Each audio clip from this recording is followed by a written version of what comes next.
할렐루야. 오늘 말씀 마태복음 6장 1절에서부터 18절 말씀, 외식하는 종교생활을 경계하라는 제목으로 여러분들과 함께 은혜를 나눠보자 원합니다. 자, 예수님께서는 당시 종교 지도자들, 그 유대교의 종교 지도자들이 빠졌던 이 극단적인 외식주의를 여러분 지적하면서 종교생활을 경계하라는 교훈을 하신 것입니다. 그 극단적인 외식이 무엇이냐? 이 유대인들은 세 가지 종교 의무를 갖고 있었어요. 그 3대 종교 의무가 바로 구제, 기도, 금식입니다. 그리고 이러한 것들은 당시 유대 종교 지도자들이 가장 사람들에게 이목을 끌 수 있고 칭찬을 받을 수 있고 자기 공로와 자기 의를 드러낼 수 있는 그런 선행을 통해서 자신들의 신앙이 이렇게 좋다라고 해서 사람들에게 칭찬을 받고 존경을 받고 결국은 자기 영광을 취하려는 목적으로 이들이 이 일들을 행했던 것을 보게 되는 것입니다. 진정 성도들의 오늘날 우리 크리스천들에게 있어서 가장 치명적인 해독을 끼치는 요소가 있다면 바울 사도가 얘기한 것처럼 경건의 모양은 있으나 경건의 능력이 없는 이 애식주의라는 거예요. 여러분, 이 애식주의라는 게 무엇이냐면 가면을 썼다는 가면. 하나님은요, 사람의 중심을 봅니다. 아무리 여러분들이 외모로 그리고 여러분들이 행동으로 예수님을 잘 믿은 척, 어떤 크리스찬들은 말만 하면 주여, 예수님, 믿음의 언어를 많이 사용해요. 근데 그 사람의 삶을 살펴보면 전혀 예수 믿지 않는 사람 같이 행동한단 말이에요. 이거는요, 우리 예수님께서 가장 싫어하는 이 바리새인과 서기관들, 그 당시에 종교 지도자들이 행했던 이 모습들, 해칠한 무덤이라겠죠. 겉은 엄청 무덤을요 멋지게 묘비를 해가지고 해를 칠해놨단 말이에요. 근데 그 속에는 뭐가 가득하냐? 뼈가 가득하다. 하나님 보실 때 가증스럽다. 하나님은요 싫어하는 게 있어요. 우리 하나님이 미워하는 게 있어요. 그게 뭐냐면요, 여러분들 안에 죄를 갖고 있는 거예요. 여러분들이 가장 두려워할 게 뭐냐면 죄예요, 죄. 제가 데살로니가 1서 1장을 읽어보니까 제가 충격을 받았어요. 아까 우리가 이제 이 찬양을 불렀잖아요. 주 예수여 내 마음에 오사. 4절에 뭐라 했습니까? 내 마음에 오셔서 성령으로 나를 채워서 충만하게 해달라고 했잖아요. 근데 데살로니가 전서 1장에 보니까 바울 사도가 그 당시에 모든 그 존경을 받았던 데살로니가 성도들에게 편지를 보냈을 때 죄로 너희 마음을 가득 채웠다라는 말을 썼어요. 여러분, 성령으로 가득 채운 사람과 죄가 가득한 사람이에요. 여러분, 얼마나 이 대조가 됩니까?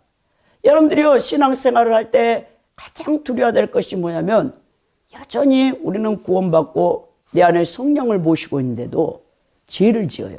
옛사람의 타락한 이 자아가 있기 때문에. 새 사람이 여러분 안에서 활동을 하고 성령님이 이 새 사람과 자아와 결합되어서 하나님의 생명으로 충만케 하시는데, 여러분들이 하나님의 생명을 누리지 못하는 이유가, 이 땅이 사실은요, 크리스천들은 진실로 거듭난 그리스도인들은 이 땅 자체가 여러분 천국이에요. 천국. 심령 천국이 된단 말이에요. 그래서 바울 사도가 로마서 14장 17절에 하나님 나라는 먹고 마시는 것이 아니요 육적인 것이 아니라는 것입니다. 오직 성령에서 의와 희락과 평강이라겠죠. 하나님 생명으로부터 주어지는 의와 희락과 평강. 여러분, 예수님이 여러분들과 함께 교제하고 동거하고 동행한다고 생각해 보십시오. 얼마나 여러분들의 신앙생활이 기쁘겠습니까? 충만하겠습니까? 예수님의 영광을 누리겠습니까? 근데 그렇게 못하는 자체가 우리 안에 여전히 질성으로 강한 옛사람의 이 질성이 있기 때문에 하나님의 성령이 여러분 안에서 활동을 하지 못하시기 때문에 생명보다는 여러분들이 사망 쪽으로 기울어져 있다는 거죠. 오늘 하나님께서 여러분들의 중심을 보시고 내가 너로 말미암아 기쁘다, 내가 너로 말미암아 영광을 받고 있다, 이렇게 여러분들이 변화될 수 있기를 바라봅니다.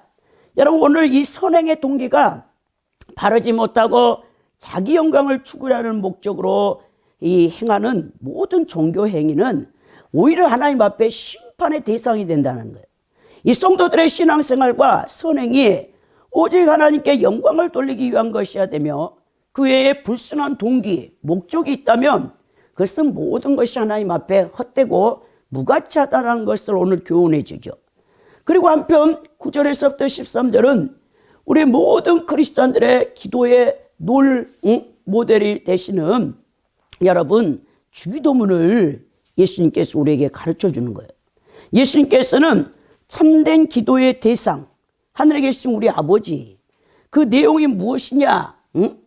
영적인 그 나라와 그 의를 구하라고, 더 나아가서 하나님 영광을 구하라고 하셨고, 더 나아가 우리 크리스찬들의 이 땅의 현실적인 문제인 일용할 양식과 시험에 들게 하지 말기를, 악에서 구원해 달라고, 그리고 죄진 자를 사해 주는 것, 용서하는 것, 그 모든 것들이 여러분 그 참된 기도의 대상과 내용과 자세를 예수님이 직접 가르쳐준 기도문이 바로 주기도문입니다.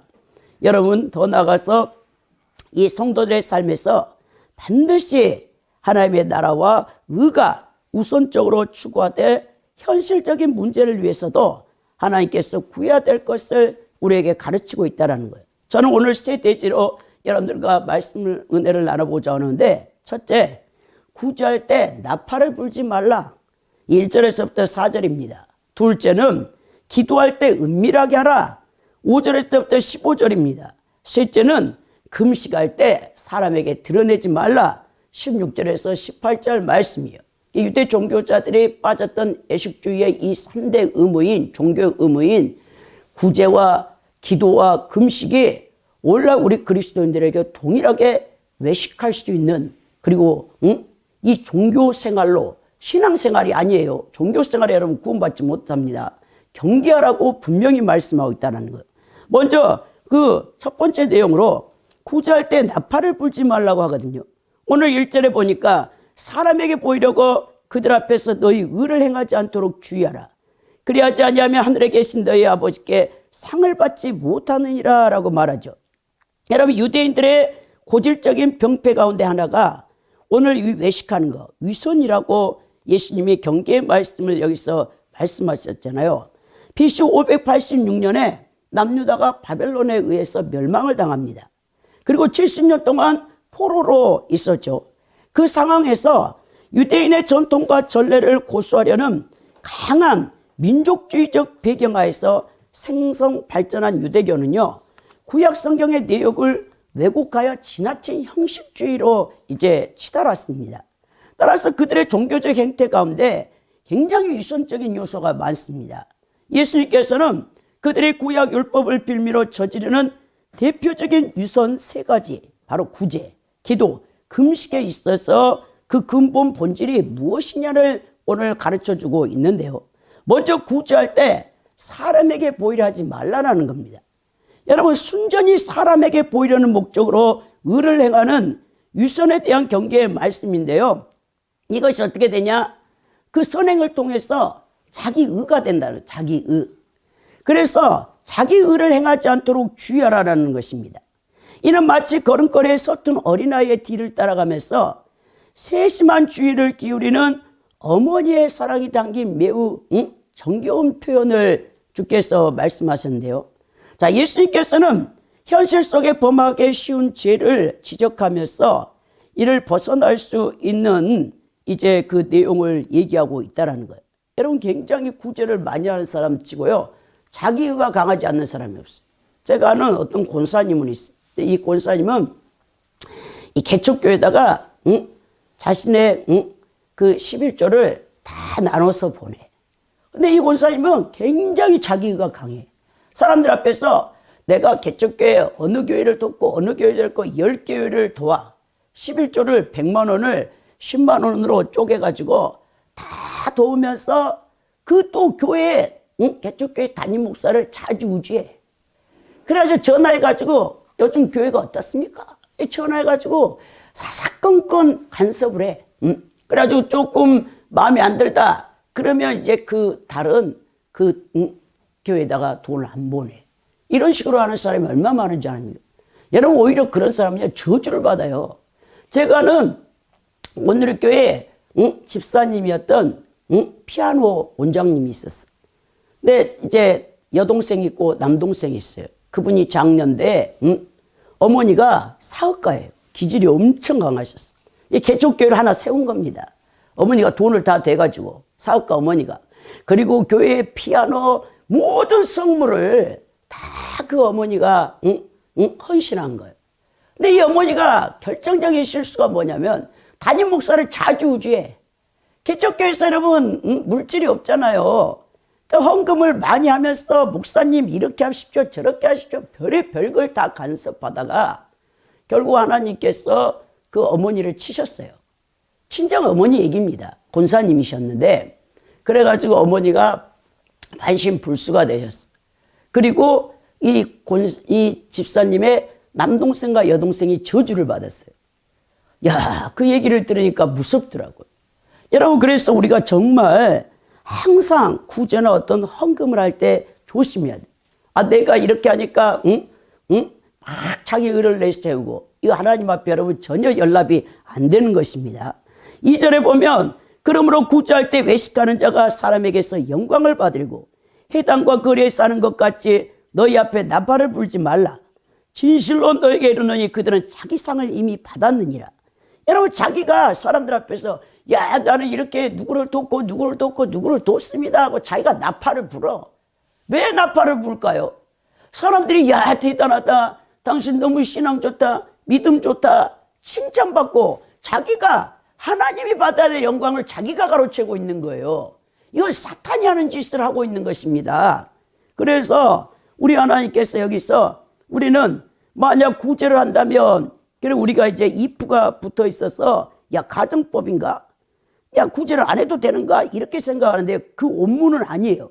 헬라어 원문을 보면 여기서는 반드시 크리스찬들, 그리스도인들은 각 사람은 반드시 구제를 해야 된다라는 이 전제 조건이 달려있단 말입니다. 여러분, 구약의 율법을 보십시오.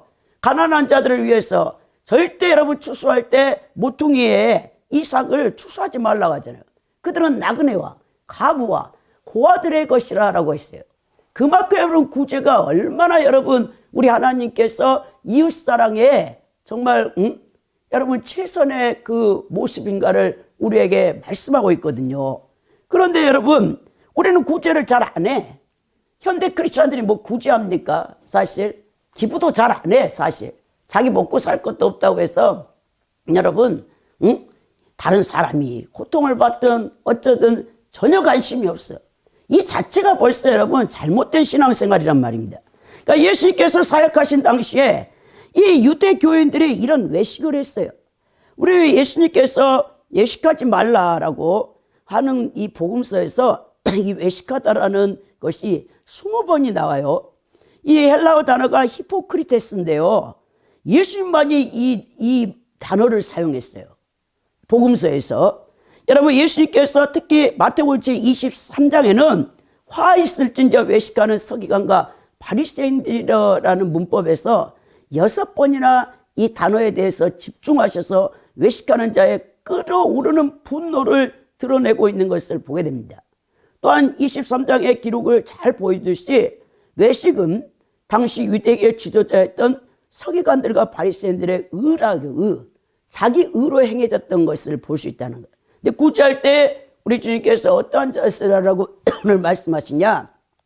3절에 보니까 너는 구제할 때 오른손이 하는 것을 왼손이 모르게 하라라는 거예요. 여러분, 얼마나 구제를 은밀한 가운데 해야 되는가를 우리에게 가르쳐 주죠. 이게 마음으로 이루어지는 동정이나 혹은 구제를 계획하는 것조차 은밀하고 깊은 의미를 지닌다는 것을 볼 수 있다는 거예요. 여러분, 선한 충동으로 구제를 하려고 할 때 이를 저해하는 악한 충동이 일어날 수 있으므로 악한 충동이 일어나지 않도록 은밀하고도 신속하게 구제를 행하라고 말씀합니다. 여러분, 성령께서 자꾸 감동을요. 기도를 하는데 누군가를 도와라. 자꾸 그 사람이 생각나. 그러면 하나님이, 성령님이 여러분들을 감동해서 그 사람이 어렵다는 것을 감지하시고 도우라고 그래. 근데 인간이 얼마나 간사한지 압니까? 아, 그게 내가 도와줘야 되겠다. 내가 물질이 있어. 근데 2, 3일 딱 지나잖아요. 그럼 마음이 바뀌어. 아이고, 아까워, 그게. 그래, 못한단 말이에요. 그 여러분들에게 우리 하나님께서 자꾸 구제하라, 누구를 도우라 마음을 주는 거 여러분 축복을 주기 위한 건데 인간은 그걸 몰라. 저는 지금까지 살아가면서 물질 연단을 받고 그리고 그 다음에 하나님께서 제게 물질이 들어오면 자꾸 감동을 주셔. 누구를 도와라. 그래서 저는요 진짜 도와요. 그렇게 해서 하나님이요 저를 굶기시냐? 아니에요. 또 채워주고 또 채워줘. 도울 수 있게. 여러분 연단받은 여러분 만나 훈련을 통과한 모든 사역자들, 목회자들과 선교사들의 동일한 간증이 바로 이것입니다. 근데 내 것을 가지고 내 것을 아끼고 계획해서 쓰는 사람들 하나님이 안 채워줘요. 여러분. 왜? 하나님을 절대적으로 신뢰하지 않아. 만나 훈련을 통과하지 못했어. 제가 보니까요 많은 크리스천들 수십 년 하나님을 믿고 살면서도 하나님을 신뢰하는 이 만나 훈련, 이스라엘 백성들이 출애굽해서 40년을 광야에 있을 때 그들이 손으로 짓지 않았어요. 농사 짓지 않았습니다. 광야에는 물이 없잖아요. 아무것도 여러분 할 게 없어요. 오직 하나님 말씀을 순종하는 거예요. 그러면 우리 하나님께서 새벽 이슬과 함께 만나가 내려와. 이 만나가 매일의 양식이거든요. 하나님 다 먹이셔. 훈련할 때는 만나 훈련할 때는 많이 안 주셔. 딱 필요한 것만 주셔. 항상 여러분 부족한 것 같아. 근데 그 과정을 통과하게 나면 우리 하나님께서 부족함이 없이 다 채워줘. 근데 부족함이 없이 채워주는 목적이 뭐냐? 다른 사람을 도우라고 채워준단 말이에요. 근데 우리는 그걸 안 해. 막 내 거에다가 싸놔. 통장에다 싸놔. 여러분 그러면요 하나님이 여러분들을 채워주지 않는다는 거예요. 오늘 4절에 뭐랍니까? 내 구제함을 은밀하게 하라. 은밀한 중에 보시는 너희 아버지께서 갚으신다라고 말씀합니다. 여러분 이 갚으시다는 것은 반드시 구제 행위에 합당한 보상을 해 주신다는 거예요. 이것을 직역하면 그가 공개적으로 내게 갚아준다는 거예요. 진정한 구제에 대한 보상을 해주는 분이 인간이 아니라 전능하신 하나님임을 다시 한번 여기서 강조해 줍니다. 은밀한 중에 썰을 행하는 자를 대해서 하나님이 보응을 해준다는 거예요. 갚아준다는 거예요. 은밀한 구제에 대한 보상이 반드시 이 세상에서 완전히 이루어진 건 아니라는 거예요. 내가 누구를 도왔는데 하나님이 안 주실 수도 있어. 근데 그것은 천국에 가면 하나님이 상급으로 주셔. 그래서 여러분들이 누구를 구제했을 때 여기서 다 받으려고 하면 안 됩니다. 여기서 다 받은 사람은 천국에 상급이 없어요. 저는 요즘요 제 머릿속에는 천국밖에 없어요. 천국에서 예수님과 함께 거닐 수 있다면 아담이 에덴 동산에서 예수님과 함께 거닐었거든요. 정말 그 만왕의 왕이 되시며 만주의 주가 되신 예수님과 함께 걸어볼 수 있다면 그리고 그분의 얼굴의 광채를 뵐 수 있다면 뭘 더 바라겠습니까 여러분? 우리 그리스도인들이 그런 세계관과 가치관과 인생관으로 바뀌어야 돼요 여러분. 근데 오직 이 땅 것만 바라봐. 무엇을 먹을까 마실까 입을까 오직 돈 만몬실에 사로잡혀서 돈밖에 몰라. 돈이 있는데도 만족하지를 못해. 계속 더 달라고. 우리 하나님 앞에 얼마나 그것이 죄된 모습인가를 여러분들이 아직도 물질에 대한 탐욕이 있다는 것을 여러분 드러내는 거라는 거. 그래서 여러분 적든 많든 우리 주변에 항상 가난한 자, 불쌍한 자, 이 필요로 하는 자 지금도 여러분 밥을 못 먹고 굶주릴 사람이 얼마나 많습니까? 대한민국뿐만 아니라 전 세계 눈을 돌려보십시오. 아프리카에 한 해 동안 10만 명의 어린아이가 굶주려 죽습니다. 여러분 그런 아이들을 외면하고 있어요. 그런 그리스도인들을 우리 하나님께서 기뻐하시겠습니까? 여러분 이 세상의 그리스도인들이 손을 핀다면 구제를 한다면 이 세상에 굶주려 죽을 사람은 한 사람도 없단 말이에요. 그런데 이 그리스도인들이 탐욕이 가득해. 전혀 구제를 하지 않아. 남을 돕지 않아. 오직 내 좋은 아파트, 더 넓은 평수, 내 좋은 차, 더 좋은 차 타고, 그리고 더 좋은 것들을 누리는 거, 관광 가는 거, 여행 가는 거, 그런 거에 사로잡혀 있다는 거. 얼마나 하찮은 인생을 하나님이 주신 복을 이 땅의 것으로 바꾸는 정말 에서와 같은 자죠, 사실. 팥죽 한 그릇에 그 장자권을 팔아버리는, 그게 망령된 자라고 유다서에서 기록되어 있잖아요. 여러분들이 하나님 앞에 망령된 행실을 하고 있지 않는지, 오늘 이 예수님의 구제에 대해서 말씀한 데서 여러분들이 정말 찔리는 게 있다면 여러분들은 손을 펴서 주변 사람들을 도와야 된다는 거예요. 두 번째는 기도할 때 은밀하게 하라고 말하죠. 5절에서 15절에 말씀할 때 너희는 기도할 때 애식한 자와 같이 하지 말라. 그들은 사람에게 보이려고 해당과 큰 거리 여기에 서서 기도하기를 좋아하느니라. 내가 진실로 너에게 이르노니 그들은 자기 상을 이미 받았느니라. 여기에 또 유대 종교 지도자들이 빠지는 외식주의가 있는데, 기도요, 기도. 여기서 기도라는 이 헬라어 프로시코마이는 무엇을 향하여라는 방향을 나타내는 전치사 프로스와 원하다, 고대하다, 소원하다라는 뜻을 갖고 있는 유코마이가 합성된 단어거든요. 기도는 오직 하나님께 응답받는 단 하나의 목적만을 가져야 하며 남에게 가시한다든지 칭찬을 받기 위한 다른 목적이 포함되어 있어서는 안 된다는 점을 여기서 말씀하고 있는데, 유대 종교자들은 여러분 큰 소리로 기도해. 이게 사람들에게 다 들리도록. 그 유대 민족들이 저분은 정말 기도를 많이 하는 신령한 분이야. 하나님을 정말 잘 믿는 사랑하는 분이야. 이렇게 칭찬을 받는 거죠. 유대인들은요, 오후 3시, 3시, 6시, 9시, 하루에 3번 기도해요. 여러분, 우리나라 6시간 이제 늦기 때문에 이제 3시라는 것은 우리나라 시간으로 오전 9시입니다. 6시는 유대 시간 6시는 우리나라의 이제 12시 정오예요. 그리고 9시는 오후 3시를 나타내요. 그들은 정말 예루살렘의 성전에 가서 그렇게 해요. 사도행전 3장에 보면 요한과 여러분 베드로가 그 9시 오전 3시에 기도에 가잖아요. 거기서 구걸하고 있는 안진뱅이를 보잖아요. 날 때부터 한 번도 40년이 넘도록 일어나 보지 못한 안진뱅이가 한 분 도와주십시오 하고 있으니까 베드로가 성령 충만해서 딱 보니까 그의 눈이 딱 마주쳤어. 그래서 성령님이 긍휼하심으로 딱 가서 은과 금은 내게 없지만 내게 있는 것은 내게 주노니 나사렛 예수 이름으로 일어나 걸어라 하고, 아주 안진뱅이가 한 번도 일어나 본 적도 없는데 가서 베드로가 사도가 발로 탁 밟아가지고 그를 확 이렇게 세우잖아요. 그러니까 벌떡 일어났어. 이 사람이 돈 몇 푼이 아니야. 인생이 바뀌어버려. 예수님 믿는 자체가 인생이 바뀌어버린다니까요.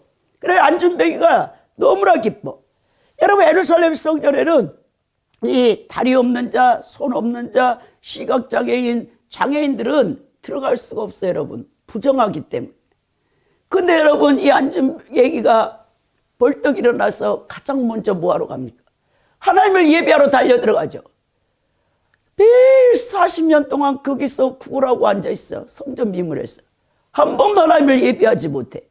근데 우리 하나님께서 그 근본적인 문제를, 본질적인 문제를 고쳐주니까 그 안진뱅이 아래서 나도 저 성전에 들어가서 한 번만 여호와 하나님 아버지를, 하나님을 예배하고 싶다라는 마음이 얼마나 강했겠습니까? 달려 들어가서 춤추며 뛰며 찬송하며 그 유대에 해당 그 예루살렘 성전에 왔던 자들이 유대 종교 대제사장부터 시작해서 서기관 바리새인들이 깜짝 놀라는 거예요. 아니, 저 미문의 안진뱅이가 어떻게 벌떡 일어나가지고 성전에 들어왔단 말이냐. 치유가 돼버렸어. 오늘 여러분 하나님 앞에 와서 그 근본적인 여러분들이 해결되지 않는 문제가 치유되어지고 회복되어지고 해결되는 역사를 맛보아야 된단 말입니다. 그냥 와서 형식적으로 와서 오늘 또 주일 예배야. 오전 11시에 거리도 멀어. 예배 시간이 너무 지루해. 이런 사람에게 무슨 은혜가 오겠습니까? 저는 예수님과 첫사랑 때요, 우리 담임 목사님이 장로교 다녔어요. 얼마나 갈급한지 몰라. 예배 시간이 짧아가지고. 근데 매일 금요일 이제 올 한 번 딱, 한 달에 한 번 마지막 주 금요일 날 기도원을 데려, 기도원. 삼각산 미랄기도원하고 그 당시에 유명하죠. 이천수 목사님이 있는 이천수 목사님 살아계실 때 하늘산 기도원에 거기다가 데리고 가면 얼마나 신이 나가지고 우리 장로님 권사님들은 다 이미 형식주의자가 돼버렸어.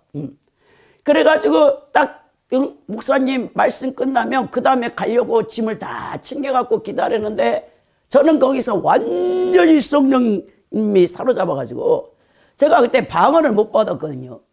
제가 방언을 못 하는데도 저는 하루에 한 번 기도하면 3시간씩 육성으로 기도해버려요. 어떤 사람은 기도하는데 5분 지났어. 시계 보니까 또 5분이래. 그렇게 기도하기가 힘들다던데 저는 처음부터 하나님이 그런 은혜를 주신 것 같아요. 그냥 손 들고 앉아서 기도하면 여러분 강사가 기도 부흥사가 기도 딱 끝나고 이제 기도 3창합니다. 주여 주여 주여 하고 그때부터 이제 저는 몰아지경으로 들어가 버렸어. 언제 끝날지 몰라. 성령님이 떠나가야 이제 기도를 멈추지. 방언도 아니에요 여러분. 육성으로 우리나라 말로 그렇게 기도를 했단 말이에요. 그래가지고 우리 담임 목사님하고 연로하신 장로님 권사님들은 지겨워 죽겠는 거야. 빨리 저 자매가 끝나야 우리가 봉고를 타고 다시 교회로 돌아가서 집으로 가야 되는데 그 당시에 여러분 토요일 여러분 주 5일 근무 아니에요. 저 직장 다녔어요 여러분. 근데도 그랬다는 거예요. 새벽 4시까지 그러고 앉아있어야 돼. 뒤에서 쫙 앉아있어. 아이고 우리 김필자 자매 선생님 주일학교 선생님 기도가 끝나야 우리가 갈 수 있는데 어떡하지 하고 난 그 시간에 기도하겠다. 근데 기도 안 해 그분들은. 다 앉아가지고 막 거기서 그냥 몸부림치고 있는 거예요. 새벽 4시 딱 되면 아이고 눈물 콧물 다 흘려가지고 막 제가 그냥 성령께서 사로잡아가지고 지금은요 방언으로 기도 24시간 기도해버리지. 제가 기도를 좀 많이 공부하면서 쉬었어요. 근데 2주 전부터 성령님이 제 영을 각성시켜가지고 아주 얼마나 울고 그냥 해결을 시켰는지 아주 그냥 잠을 안 재버려요. 잠을. 제가 거의 잠을 안 자버렸어요. 그래가지고 막 제 영을 다시 강하게 만드셨는데 여러분 기도할 때 정말 여러분 다 초탈해버려요. 그럼 하나님이요 여러분들을 사로잡아버려요. 근데 늘 머릿속에 있어. 아이고 시간이 지금 몇 시간이지. 아이고 집에 가야 돼. 아이고 뭘 해야 돼. 계속 기도를 못하게 악령이요. 이 마귀는요 제일 싫어하는 게 기도야. 기도 못하게 얼마나 방해한 줄 압니까 여러분. 야 너 뭐 어때 뭐 별 생각을 다 줘. 여러분 제가요 그 개척교회 다녔을 때 첫사랑 때 매일 밤에 7시부터 10시까지 십자가 앞에 앉아있어요. 아무도 없어 교회. 그 해기역의 상가 건물에 거기서 혼자 앉아서. 왜? 하나님을 만나고 싶더라고. 예수님을 사랑하니까. 또 새벽 3시면 막 심장이 뛰어가지고 잠을 못 자게 나를 깨우니까 감사금 성경책에다 넣어가지고 아주 달려가. 근데 우리 담임 목사님은 꼭 새벽 4시에 오셔. 그리고 우리 성도들 우리 권사님들 멀리 살기 때문에 봉고차를 운영하셔야 되는데 제가요 새벽 3시 반에 가서 그 교회 앞에 서 있어요. 아직 문 안 열어. 키를 안 주셨기 때문에. 막 눈이 오든 비가 오든 계속 있으니까 우리 담임 목사님이 자매님은 왜 잠을 안 자냐. 목사님 잠이 안 오는데요. 예수님이요 나를 불러요. 나를 불러. 교회로 부른단 말이에요. 그러니까 아니 우리 이 총신대학 나온 지적인 우리 담임 목사님이 자기가 그 수십 년 목회를 했는데 그때 환갑이 넘으셨거든요. 저 같은 사람을 본 적이 없어가지고 너무 무서워하는 거예요. 이러다가 자매가 완전히 가버릴 수가 있거든요. 아니 간 사람도 있어요 진짜. 그때 너무 성령을 또 충만하게 받았는데 그 자기가 이성으로 통제 못할 때 그래서 멘토를 잘 만나야 되거든요. 그래서 조심해야 되는데 진짜 미쳐버려가지고 이제 정신병원에 간 사람도 제가 여러 사람 뵀는데 굉장히 여러분 그게 이게 힘듭니다. 그것을 밸런스를 맞추는데 오늘 이렇게 뭐랍니까? 너는 기도할 때 내 골방에 들어가 문을 닫고 은밀한 중에 계신 네 아버지께 조용히 기도하라는 거예요. 내 골방에 들어가라. 이거는 네 침실, 네 내실로 들어가라. 그 얘기를 하고 있는 거예요. 기도를 은밀하게 하는 것을 열심히 강조합니다. 개인적인 기도만이 아니라 공적인 기도에서도 이 기도의 자세를 우리에게 가르쳐 준대요. 기도처럼 타인에게 가시하기 위함이 아니라 은밀하게 하나님과 교통해야 된다는 것을 우리에게 말씀해 주죠. 여러분, 나이가 들수록 이제 잠이 안 와요. 왜? 심장이 이제 뜨거워져 가지고 잠이 안 와. 그럼 여러분, 가장 중요한 기도하는 기도. 그래, 나이 드신 권사님들이 기도를 많이 하면 어린아이 같이 얼굴이 환해져요. 얼마나 은혜스러운지 모르는데, 기도는요, 하늘나라에 저축하여 둔 재물과 같다고 생각하면 됩니다. 여러분들이 정기 적금을 들어놓잖아요. 그러면 만기가 되면 목돈을 찾아 쓸 수 있는 것처럼 평소에 쌓아놓은 기도를 하나님께서 언젠가, 여러분, 예수님이 가나 혼인잔치에서 포도주가 다 떨어졌잖아요. 그때 여러분, 돌 항아리 6개에다가 아구까지 채우라고 했어요. 이 기도의 양이 채워지면 하나님이 쏟아붓는데, 그걸 여러분들이 상상도 못할 정도로 하나님의 응답의 축복이 온다라는 거예요. 저는요, 이제 새롭게 하소서에 이제 다니엘 김 선교사님이 이제 처음으로 나왔더라고. 모든 간증 이 집회에 이분이 그 CBS나 뭐 CTS나 이런데, 내가메리프 이런데 전혀 안 나온 사람인데, 이분이 이제 새롭게 하소서에 주용훈 집사가 이제 하는 그 방송에 나갔고, 이번에 불멸의 전파자라는 책을 다시 하나 집필했더라고. 원래 철이는 유명하잖아요. 근데 이분이 이렇게 선교사가 될 수 있었던 목적이 뭐냐면, 어릴 때부터 믿음의 어머니를 따다 기도하는 법을 배웠더라고요. 그분은요, 힘들고 어려운 일을 당할 때마다 하루에 3번을 반드시 시간을 정해놓고 기도한단 말이에요. 다니엘이 그렇게 했잖아요. 바벨론 포로로 끌려갔을 때 그가 예루살렘 성전이 있는 동쪽을 향해 창문을 열고, 여러분, 총리예요, 총리.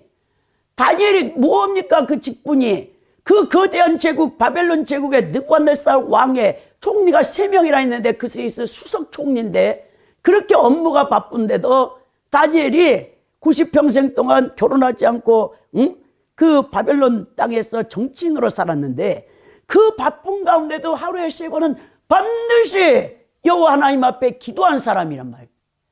여러분, 우리도 그렇게 살아야 이 세상을 이긴단 말입니다. 힘들고 어려운 일을 당할 때마다 다니엘 김 선교사님이 3번씩 시간을 정해서 기도하는 습관을 어릴 때부터 몸에 배웠어요. 이분이 지금 56살인가 그래. 근데 하나님께서 결혼도 안 시켜. 바울사도 같이 살게 하셔. 전 세계를 다니면서 복음을 증거케 하시는 거예요. 20년 선교 사역, 일본에서 10년, 중국에서 10년, 한국에서 10년을 살았는데, 이분이 청소년 집회 수련회 주 강사고 예수세대 운동대표, 지저스 여러분 제네레이션 무브먼트의 이제 그 대표인데, 얼마나 어릴 때부터 나시린처럼 성별되게 살았는가. 근데 그것을 유지하기 위해서 그는 그 바쁜 와중에서도 그 집회에 많은 강사로 했는데, 어디를 가든지 하루에 3번을 반드시 정해놓고 기도를 한다는 거예요. 거기서 여러분 능력을 얻는다는 것을 어제 말씀하고 있더라고요. 여러분, 또 기도할 때 이방인과 같이 중언부언하지 말라잖아요. 그들은 말을 많이 해야 들으실 줄 아는데, 중언부언한다는 이 뜻은 뭡니까? 생각 없이, 말 없이, 생각이 없이 제잘거리는 거예요. 아무 생각 없이, 쓸데없이 말하는 거. 이슬람 같은 경우는요, 그 코란 한 구절을 가지고 20번, 30번, 100번씩 그걸 되풀이하는 종교 의식을 하는 거예요.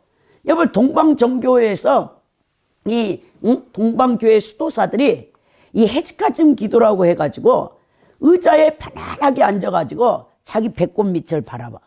그리고는 중얼중얼 주 예수여 불쌍히 여기소서, 주 예수여 불쌍히 여기소서. 이 말을 8시간, 10시간 해. 이거는 힌두교의 구루들, 이 타종교의 그 잘못된 습관을 갖고 와가지고 동방정교의 수도사들이 그렇게 잘못된 걸 하고 있다는 거예요. 이게 다 중언부언 기도예요, 여러분. 한 구절을 가지고 계속 조잘거리는 거. 신앙이 없는 기도, 말을 중복하고 마음에 간절성 없는 기도는요, 아무리 많이 해도 하나님이 듣지 않아요.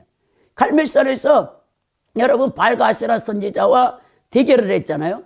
이제 엘리야 선지자가. 그때 먼저 너희들의 신을 불러봐라. 소를 각을 다 떠가지고 거기에 물을 다 부어가지고 지금 자기 신이, 너희들이 섬기는 신이 참신이야, 내가 섬기는 여호와 하나님이 참신이야, 대결을 했잖아요. 갈멜산 전투에 맞대결을 했어요. 근데 그때 아세라와 바알 선지자들이 막 자기 신을 부르는 거예요. 아세라여, 바알이여, 피를 내려 주소서 하면서 막, 아니 이거를 막 태워달라고, 그 번제물을. 근데 막 그렇게 안 하니까 막 중얼중얼 수백 명이 그러고 있다라는 거예요. 850명이. 그래 안 되니까 막 자기 몸을 해가지고 학대를 하잖아요. 피를 막 뿌리면서 하잖아요.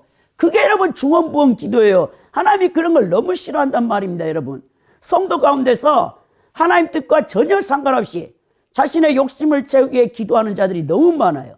이들은 때로는 눈물로 애원하고 또 논리적으로 하나님을 설득하려는 자세로 미사여구를 늘어놓고 아무 의미 없는 말들을 쓸데없이 하고 있다는 거예요.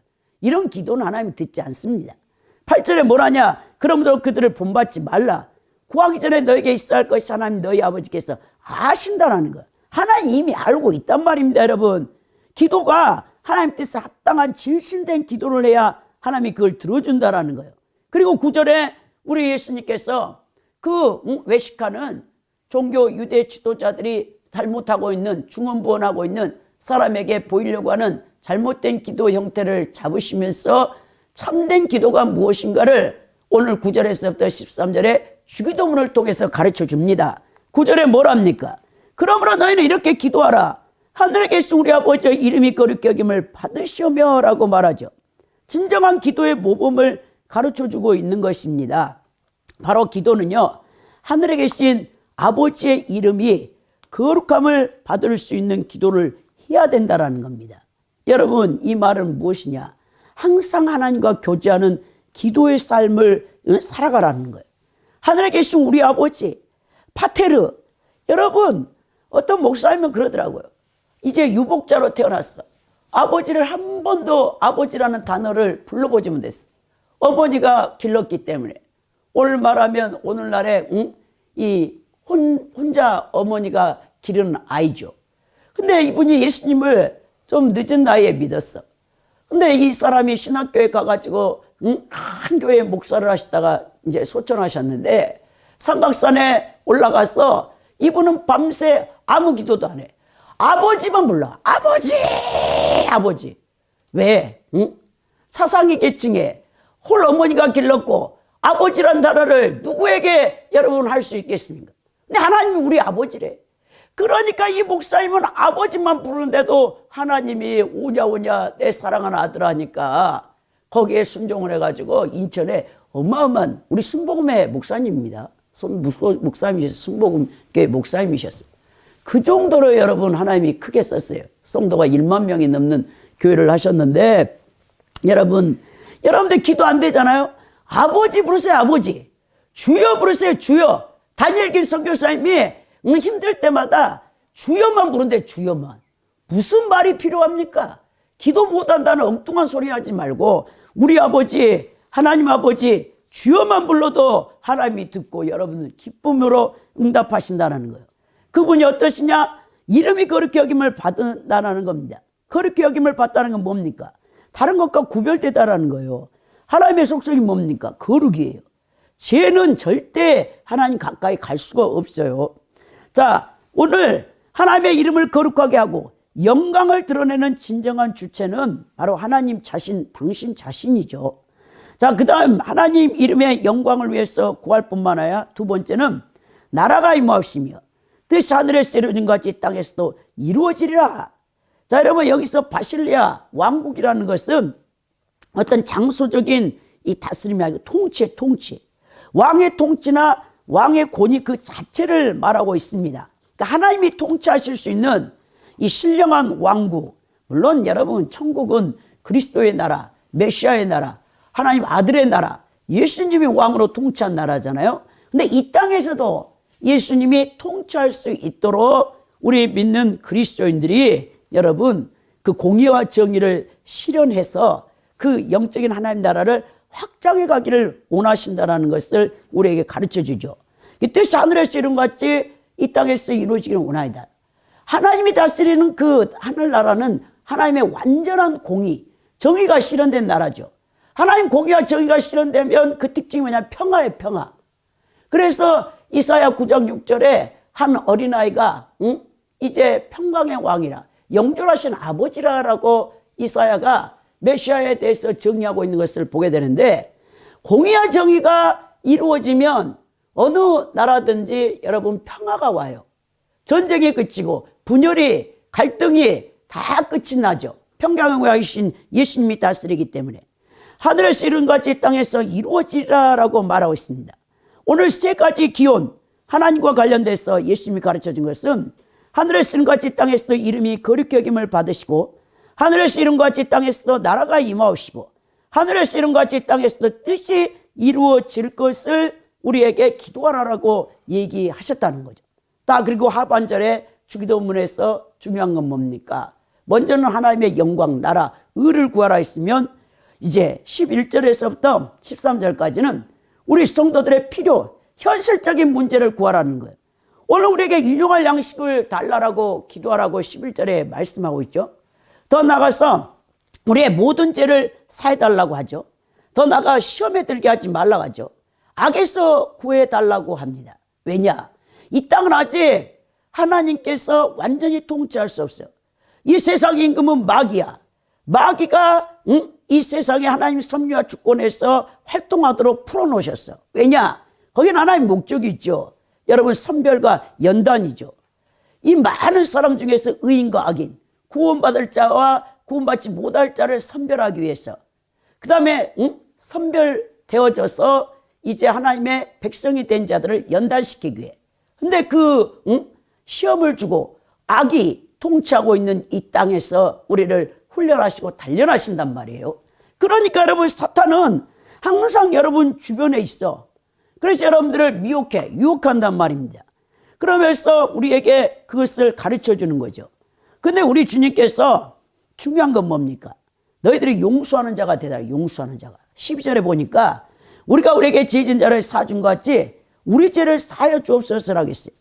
여러분, 타인을 미워하고 죄를 용서하지 않을 때 그 영혼이 받는 고통은 지옥입니다. 밤잠을 자지 못하고 괴로울 때 사단은 살인의 마음과 분노의 마음을 통해서 그 미워하는 자, 용서하지 않는 자의 영혼육을 파괴시켜버려요. 그러니까 가장 무서운 게 미움은 살인이라고 하잖아요. 여러분들이 부모를 용서하지 않고 자녀를 용서하지 않고 여러분 형제를 또 자매를 여러분 직장 동료들 여러분들에게 배신하고 여러분들에게 고통을 주는 자들을 용서하지 않으면 여러분 심령 자체가 여러분 지옥의 불이 형성돼. 마귀가 여러분들을 사로잡아버려요. 그렇기 때문에 우리 예수님이 가장 중요하게 여기시는 게 뭐냐? 계속해서 우리한테 용서하라, 용서하라 그 얘기를 하시면서 14절에도 뭐합니까? 너희가 사람의 잘못을 용서하면 너희 하늘 아버지께서 너희 잘못을 용서하려니와 15절에 너희가 사람의 잘못을 용서하지 않으면 너희 아버지께서 너희 잘못을 용서하지 아니한다라고 얘기하신다는 말입니다. 여러분, 오늘 예수님께서 기도에 외식하지 말라고 하면서 여기에 기도의 모범인 주기도문을 가르쳤고, 주기도문에서 가장 중요한 이 부분에서 하나님 나라와 영광과 권세가 영원하도록 구하고 너희들의 일용할 양식, 그리고 시험에 들게 하지 마라. 이 악에서 구해달라. 마귀가 우리를 여러분 넘어뜨리려고 신앙생활 할 때 호시탐탐 여러분들을 노리고 있어요. 여러분, 마귀는요 어디로 가 있는 게 아니에요. 여러분들 마음에 이 악한 정욕, 더러운 것들, 부패한 정욕이 그 마귀를 불러들여요. 이 귀신 들린 사람들의 특징이 바로 거기 있어요. 마음이 성결하지가 않아. 마음이 죄로 가득돼 있어. 누구를 미워해 막. 계속 원망불평해. 감사가 없어. 다 사탄의 노예가 되어 있는 거예요. 그래서 여러분들이 사탄에게 노임받으려면 철저하게 해결을 해야 돼. 하나님 앞에 생각나는 죄를 예수님 피로 계속 씻어내고 영적 투쟁을 하되 죄와 피 흘리까지 싸우라고 바울이 얘기하죠. 그럼 여러분들이 심령 천국이 되어버려요. 예수님이 다스리신다니까요. 성령님이 다스리셔요. 예수님과 함께 동행한다니까요. 그러면 여러분들이 이 땅에서 천국적인 삶을 사는 거예요. 근데 천국적인 삶을 살지 못하는 이유가 다 여러분 안에 죄, 쓰레기 가득해. 여러분, 이 더러운 귀신들은 여러분 안에 쓰레기, 상처라고 표현되는 그 심리학에서 상처지, 사실 그 상처가 죄입니다. 죄. 그 죄를 버리지 않는 이상은 귀신은 떠나가지 않아요. 그러니까 철저하게 하나님 앞에 나와서 두 손 들고, 주여 나를 용서하시고 아직도 내가 제사함 받지 못한 부분이 있다면 주님께서 생각나게 해달라고, 성령님께서 해결시켜 달라고, 그리고 기도를 하셔서 끊임없이 비워내. 끊임없이 이 더러운, 아니 하수구에 막 오물 나오는 것처럼 여러분 회개하면 회개할수록 더 맑아지고 영혼이 깨끗해지고 그 심령이 투명해지고, 정말 예수님 앞에 그런 여러분 천국의 마음을 가지고 예수님 앞에 갈 수 있는 거예요. 그리스도의 심판대 앞에 서보십시오. 여러분들의 죄가 유리바다같이 그 예수님의 거룩한 빛 앞에서 다 드러나버려요. 여러분들이요, 그래서 여러분들이 그 부끄러워서 여러분 스스로가 지옥으로 달려가 버린다니까요. 그 천국에 아무나 들어가는 게 아닙니다. 여러분, 오늘 여기서 다른 사람의 과실, 나에게 상처 준 자를 용서하라고 얘기합니다. 그러면서 세 번째, 금식할 때 사람에게 들어야지 말라. 16절에서 18절에 말씀하시죠. 금식, 야, 우리 크리스찬들 가운데, 목회자들 가운데 40일 금식을 내가 5번 했다. 이게 자기 의가 된 거예요. 근데 여러분, 그렇게 금식을 많이 했는데 왜 그렇게 탐욕이 많고, 왜 그렇게 하나도 재성이 끊어지지 않는 겁니까? 여러분, 이 금식을 잘못했다라는 거죠. 오늘 여러분, 이 유대 종교 지도자들, 구약시대 여러분, 우리 하나님께서 율법의 토라에서 이 금식을 국가적인 차원과 개인적인 차원에서 다양하게 여러분 행해졌던 것을 보는데요. 레기 16장 29절에서부터 31절, 이거는 용키프데이, 대속죄일 날 대제사장이 이제 아론이죠. 아론이 그 에봇, 화려한 제사장 복을 다 벗어요. 세마포 옷만 입고, 그때 염소의 피와 송아지 피를 가지고 지성소에, 속죄소 뚜껑 위에 피, 그 앞에 피를 뿌리러 가잖아요.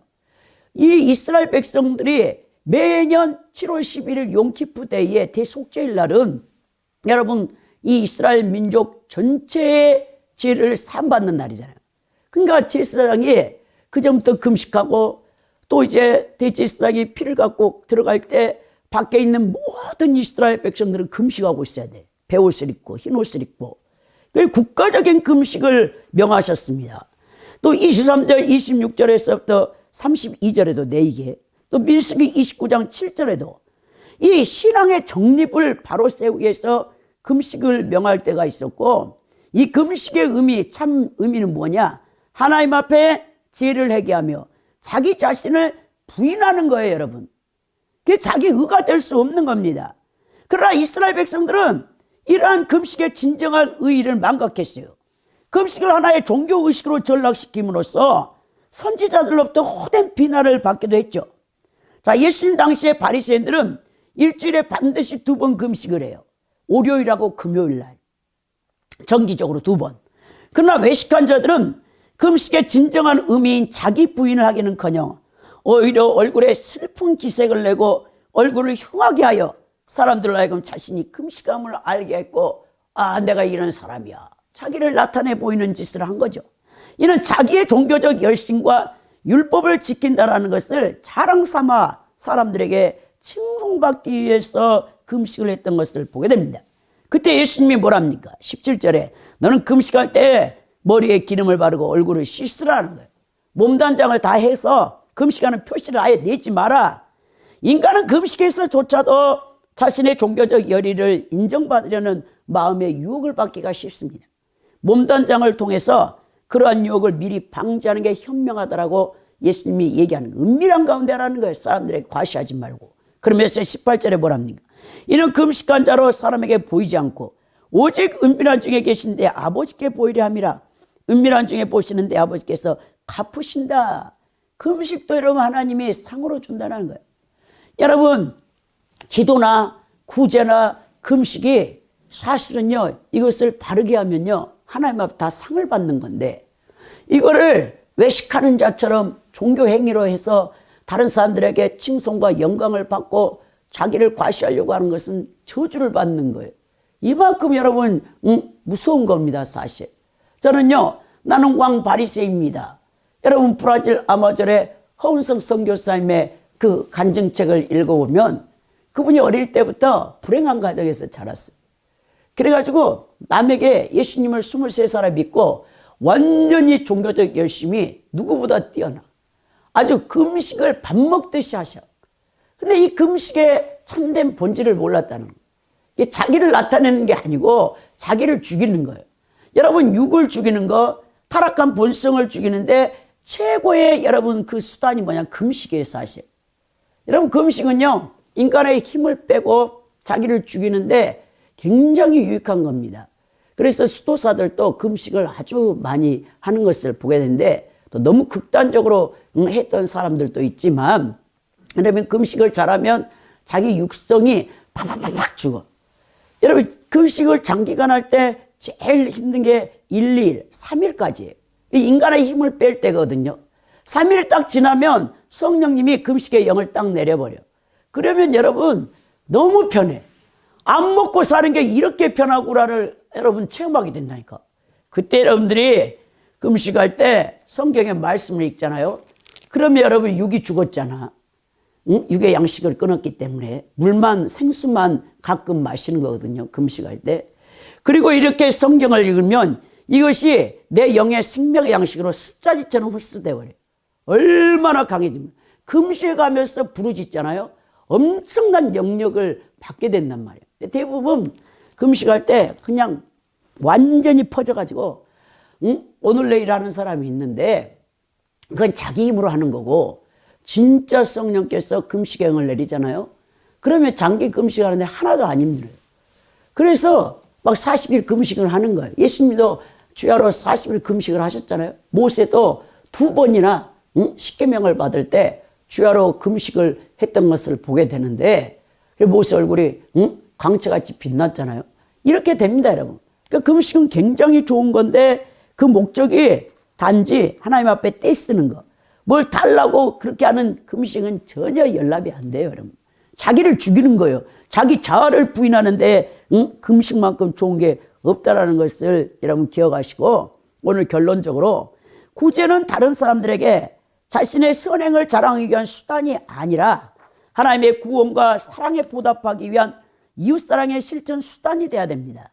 따라서 구제하는 자는 결코 스스로를 가시하지 말아야 하며 오직 하나님께 모든 영광이 돌려지도록 철저히 자신을 감춰야 된다는 거예요. 기도를 자기 과시의 방편이라 남에게 돌려주기 위한 웅변의 일종으로 삼는 자는 절대로 하나님 앞에 여러분 응답받을 수 없어요. 또 똑같은 기도를 되풀이하면서 중언부언하거나 미사역으로 장하게 늘어놓는 것도 하나님 앞에 연락이 되지 않고, 야고보서에 보면 탐욕으로 정욕으로 구하는 기도도 응답되지 않습니다. 참된 기도란 하나님께 영광과 찬송을 돌리고 그분의 은혜로우신 손길에 우리 자신의 삶을 의탁하는 거예요. 왜 하나님께서 매일의 양식을 구하라고 합니까, 여러분? 하나님이 딱 풍성히 줘버리고 여러분들에게 누리게 하면 좋지. 근데 하나님은 매일 이스라엘 백성들이 아침 새벽 이슬과 함께 만나를 거둬들였던 것처럼 매일 교제하기를 원하신다. 매일 하나님을 의지하는 법을, 하나님을 신뢰하는 법을 여러분들에게 원하셔서 일용할 양식을 구하라고 한 거예요, 여러분. 여러분들이 좀 결핍되어 있습니까? 뭔가 부족합니까? 기도하시기 바랍니다. 하나님을 신뢰해서 온전히 주님 앞에 공급하심과 채우심을 받기 바랍니다. 그러면 여러분들이 얼마나 감사합니까? 늘 살아계신 하나님과 교제하고 있다는 그 자체가 하나님과 동행하는 거죠. 그런 복된 삶을 살아야 될 거 아닙니까? 금식은 하나님 앞에서 자기 부인과 겸손을 나타내는 행위입니다. 결코 종교적 고행을 통하여 자신의 공로를 쌓거나 하나님을 조정하려는 자기 육적 탐욕과 욕구 충족으로 떼쓰며 사용하는 자기 학대 수단이 되어서는 안 된다는 거예요. 금식 중에도 주변 사람들에게 드러내지 말고 오로지 하나님과의 영적 교제만으로 전심전력하는 것이 올바른 금식이며 자기 육의 타락한 본성과 옛 자아를 죽이는 수단으로 사용된다는 거예요. 이 허은숙 선교사님이 그렇게 금식 많이 하고 기도를 많이 해가지고 그 밀림 아마존 식인종이 사는 거기에 이 24개의 건물을 지었어요. 대단하시죠. 근데 하나님이 지구의 허파, 지구의 산소를 이렇게 생성해내는 지구의 허파라고 하는 가장 깨끗한 곳에서 하나님이 마지막에 선교사님을 다루시는데 폐암을 걸리겠어요. 폐암 말기. 7년 동안 숨을 쉬지 못할 만으로는 가장 깨끗한 공기가 있는 곳에서 폐암을 걸리겠다. 하나님의 주권과 섭리라는 거.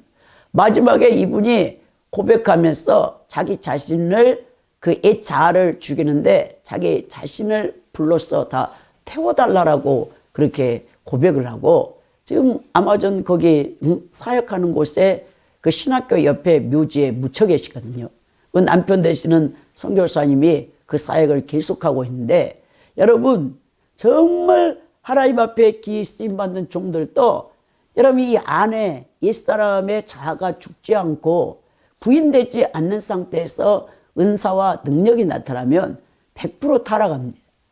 그것이 자기 공로가 돼버려요. 자기 의가 돼버린다. 그래서 나는 왕 바리새인이라는 그 고백을 자서전을 폐암을 걸리시고 그걸 쓴 거 또 유튜브에 여러 한국 교회에 잘못된 교회 행태들을 와서 간증하는 것을 유튜브에 많이 남겨놓고 돌아가셨습니다. 우리도 정말 이 종교 행위인 정말 기도, 구제, 금식을 잘하면 하나님이 상급을 주실 것이고 이걸 잘못하면 오히려 저주를 입히고 여러분들 영혼에 해가 된다는 사실을 잊지 마시고 정말 예수님 앞에 늘 겸손과 온유한 심정으로 하나님을 섬길 수 있는 복된 분들이 되기를 예수 그리스도의 이름으로 축원드립니다.